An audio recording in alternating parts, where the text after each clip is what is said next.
这是什么功法？何方妖魔，敢在天波城作乱？我神的力量正在涌入雕像。你的体内藏着什么？ Hearing the chanting from the city lord's manor, the Taoist's expression darkened. The summoner has already connected to the devil realm. This is bad move now. Lin Ding rushed forward, shouting for the immediate execution of the demons inside the manor. Within the manor, Qin Mu's consciousness plunged through the devil god statue into endless darkness. A colossal scarlet eye opened before him, followed by two more. Vast and overwhelming, they gazed down upon him. Weakling, a thunderous voice echoed, "You summon Dutian Devil King." Qin Mu knelt in spirit. "Great Devil King, descend.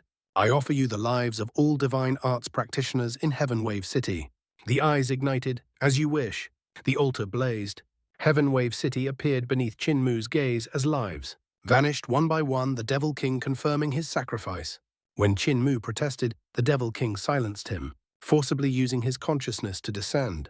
The statue cracked, flesh growing from shattered wood as lightning tore the sky. Qin Mu's mind nearly collapsed under the Devil King's will until he barely protected himself with the Overlord Body 3 elixir technique. Taoists rushed in, activating the Great Mountain Sect's Devil Withdraw command, but the Devil King shattered it with a single glance, turning them to ash. Qin Mu finally broke free and fled with the others atop the dragon Qilin. Behind them, the Devil King laughed. "I taught you the summoning art. Now I will build my altar from your corpses and bring my true body into this world." A Dragon Rider sect king intervened, but even he was struck down. Lightning and roars devastated the city as experts fell like wheat. Staring at the catastrophe, Yue Qinghong murmured, "What kind of devil did you summon?" Qin Mu swallowed. "I don't know. We must leave. Long Jiaonan is coming." They hurriedly fled with the injured dragon Qilin. Unable to walk properly, he was swept into a tornado Hu Linga summoned, carrying him away. Behind them, Heaven Wave City collapsed. Though only the Devil King's consciousness and power had descended, he slaughtered freely using flesh and bone to construct his sacrificial altar. Even Life and Death Realm and Divine Bridge Realm experts were helpless against him.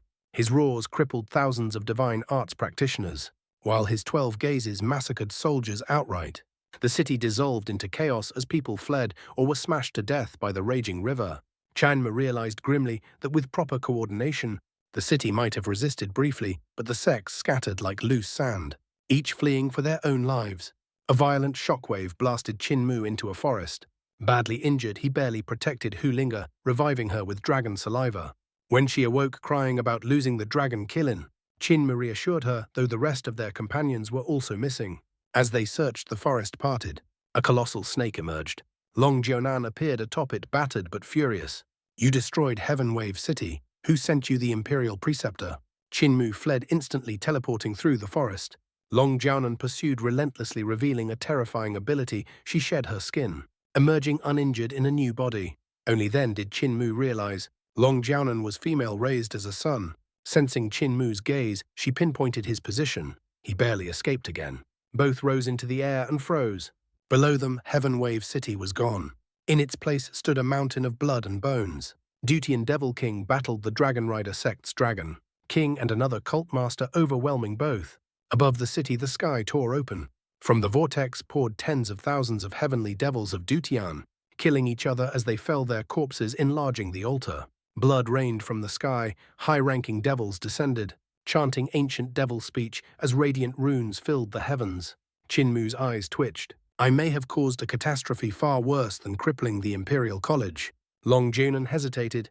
Above Heaven Wave City, the vortex had fully become a passage to another world, and the heavenly devils pouring out grew ever stronger.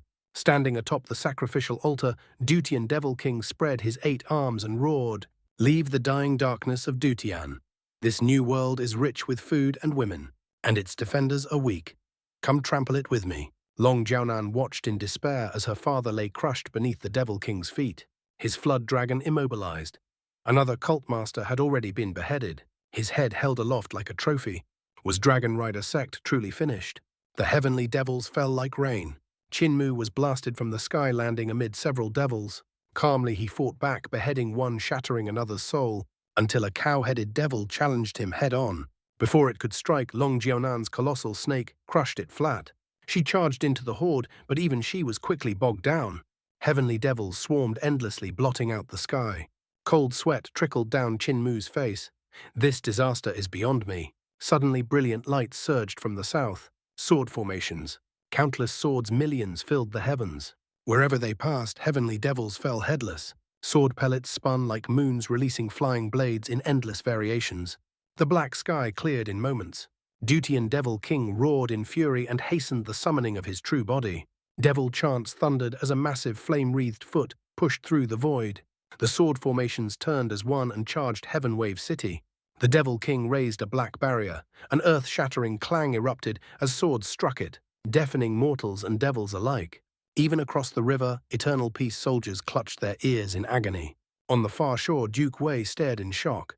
The Imperial Preceptor, someone of your level, has arrived. Eternal Peace Imperial Preceptor watched calmly. Stronger, perhaps. And with me here, Dutian Devil King will not descend. He stepped forward. In Heaven Wave City, Dutian Devil King faltered. This body only wood and borrowed power could not withstand the Swordmaster's might.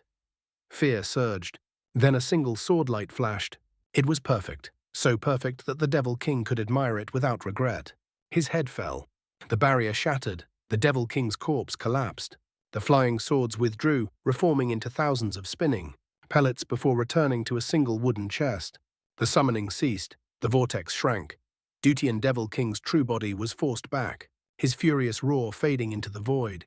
Qin Mu stared at the chest, stunned. That looks familiar. He chased it into the forest and stopped. An old man in cotton clothes stood there, a forging furnace on his back, a wooden chest in hand. His face was weathered by time. When he saw Qin Mu, he smiled broadly, revealing he had no tongue. Grandpa Muta, Qin Mu rushed forward and hugged the old man in cotton clothes. He tried to lift him, failed, laughed, tried again. Still failed. Only after Mute set down the wooden chest could Qin Mu spin him around, in excitement before dropping him back down. Mute dusted himself off and gestured too naughty. Qin Mu bombarded him with questions. Why had he left the village? How was he here? Were the sword pellets his? Who else had come? Mute answered with rapid hand signs and exaggerated expressions, sleeping, walking, sneaking until Qin Mu surrendered. Slow down, where's Grandpa Deaf? Mute looked smug. He had slipped out alone without telling anyone. When Qin Mu mentioned Butcher Blind and Granny C had also left the village, Mute chuckled. He then tried to hand Qin Mu the chest. Qin Mu snorted. Don't trick me again. That thing weighs a mountain. Mute grinned and gave him a thumbs up. Suddenly both turned. Eternal Peace Imperial Preceptor approached and stopped a dozen yards away. A senior from the previous generation, he asked. Mute signed casually. Qin Mu translated awkwardly. He says he's still young. The Imperial Preceptor frowned, unsettled, that he needed Qin Mu as a translator. Dao brother, he said, your ability is extraordinary. But what you cultivate is not swordsmanship.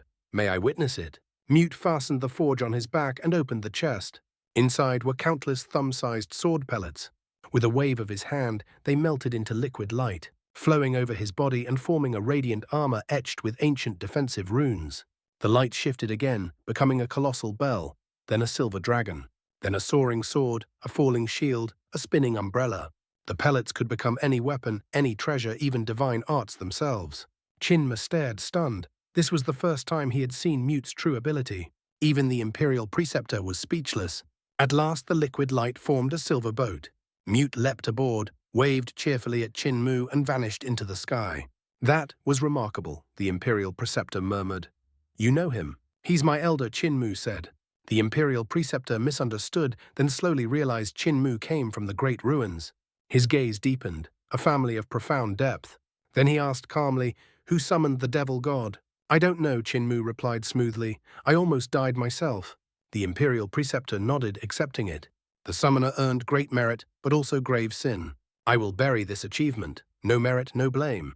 Qin Mu exhaled in relief. That is best. As soldiers finished clearing the battlefield, the Imperial Preceptor added quietly, Contrarians kill with words, not blades. I've faced them all my life. What happens if your reform fails? Qin Mu asked. I'll be cursed for 10,000 years, he replied calmly. Even if I succeed, they will curse me for centuries. His expression dimmed. I once had a Dao friend who understood me, but he is gone. He fell silent, gazing into the distance.